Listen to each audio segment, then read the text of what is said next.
Ćao Milane. Ćao se. Šta ima ovih dana u Nofeku, a i šire? U Nofeku ovih dana je došao na red izveštaj.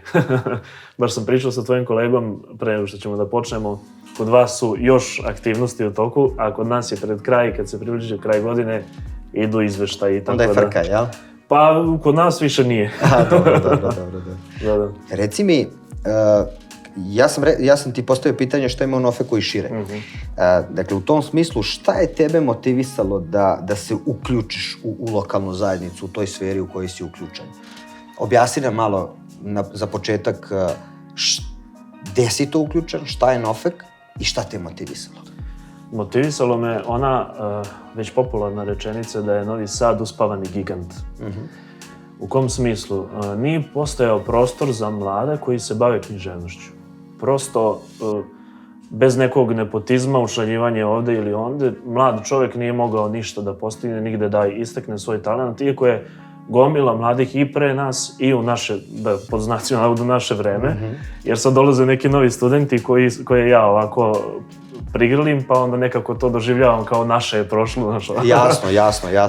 Ali da, dok smo mi studirali, u suštini bilo je, naravno naša generacija bila jedna od onako malo jačih, tako da i niko nekako nije uspevao nešto da uradi. Mi smo osnovali recitatorsku družinu među nama, koja je radila fantastično jednu stvar. Mi smo punili sve moguće onako prostore gde je to bilo moguće da se izvede jedan kulturni sadržaj. Mi smo recitovali poeziju uz pratnju gitare i zaista stotinak mladih ljudi je znalo da poseti te događaje. Onda kad smo hteli da to nekako, kako da kažem, uvedemo u neku ozbiljniju priču, da to podrži neko ko je od kredibiliteta, neka zvanična institucija ili neko, tu smo naišli na ozbiljne probleme, jer recimo došli smo u Dnevnik, nije bitno ko je tada bio glavni urednik, i mi smo, nas dvojica smo, drugar i ja, ušli smo, ušetali i došli i rekli mi radimo to i to veče poezije, hteli bi da se to nađe u Dnevniku i naišli smo na pitanje, a ko je vas poslao?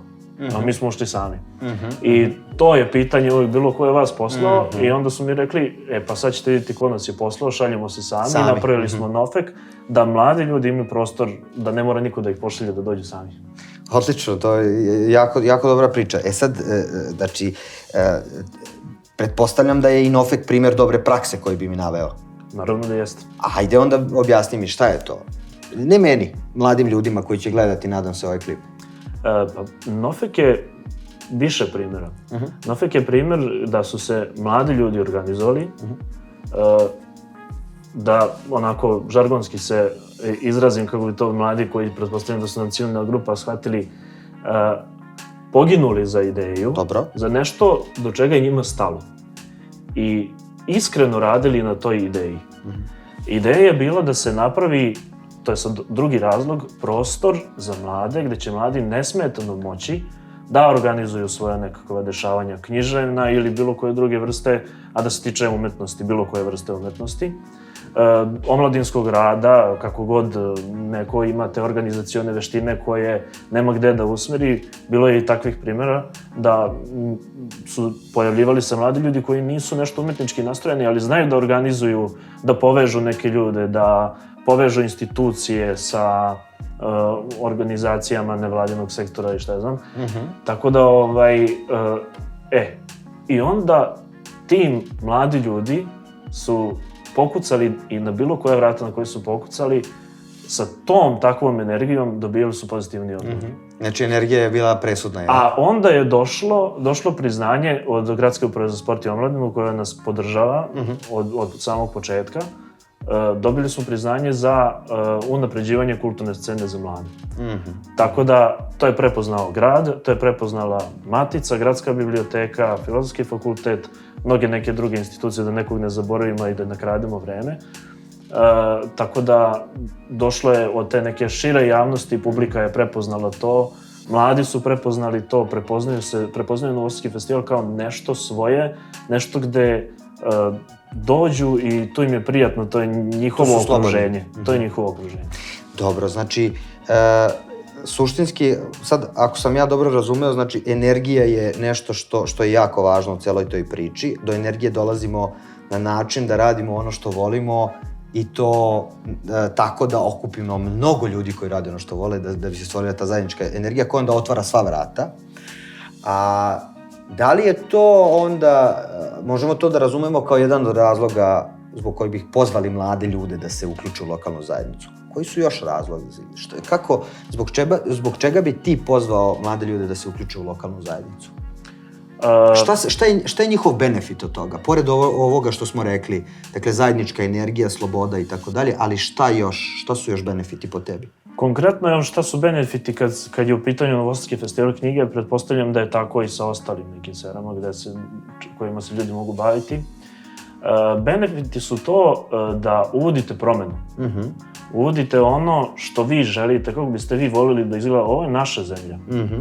Ovo je zemlja nas mladih. Ja sam, kada smo dovodili Matiju Bećkovića, pa sam pre toga održao jedan govor, rekao, pošto smo zaista te godine uradili vrhunsku stvar, jer sa našim budžetom to je nezamislivo. Teško. Znači, ovo je poruka, nemojte odustati pa taman i dobijali, tako se iću kako i dobijamo. To ne znači da vas neko ne voli, to ne znači da će tako ostati do veka, to ne znači borba. Znači, promjena onog što vam smeta u vašem društvu, u vašem gradu. Nama je smetalo u našem gradu što je stavljena, opet pričam žargonski, šapa na književnost od nekolicine ljudi. I, okej, mi nikoga nismo dirali. Mi nikad nikome nismo smetali. Samo smo hteli da napravimo nešto svoje. Samo smo hteli da uradimo nešto što mi mislimo da je dobro. I od svih tih, na kraju, ljudi, kada su oni videli da mi njima ne smetamo, dobili smo pomoć.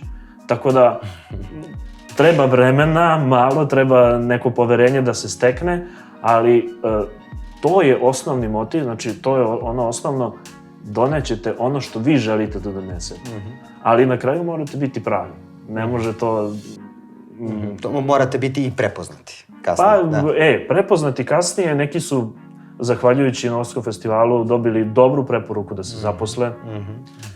Neki su, evo, doći će ovde posle jedan dečko koji će pričati o tome, on je upoznao mnogo ljudi koji njemu znače danas. Ti mladi su upoznali velike veličine srpske književne scene, kulture, grada, mislim, neke ljude iz raznih institucija, tako da to je prostor na kojem mnogo profitiraju. I to je prostor u kome je moguće napraviti promenu, ako sam ja dobro razumeo. Moguće je, da. I na korist svih zainteresovanih strana, kako se to kaže. Znači i onih koji su na početku mislili da su ugrožene. Pa da, jer neki su nas čak i, kada su, oni su smatrali, ovi nas ugrožavaju, a onda kada su videli da su to u stvari jedni normalni ljudi koji prosto traže svoj prostor. Traže svoj prostor, žele nešto lepo da urade i nikog ne ugrožavaju. Onda su rekli, znate, možda ste vi mogli kod nas nešto da... Tako da... Znači moguće je. Kako nije moguće? I sve je moguće i svud je moguće, samo treba hteti. Odlično. Hvala ti puno, Milan. Ništa, hvala tebi.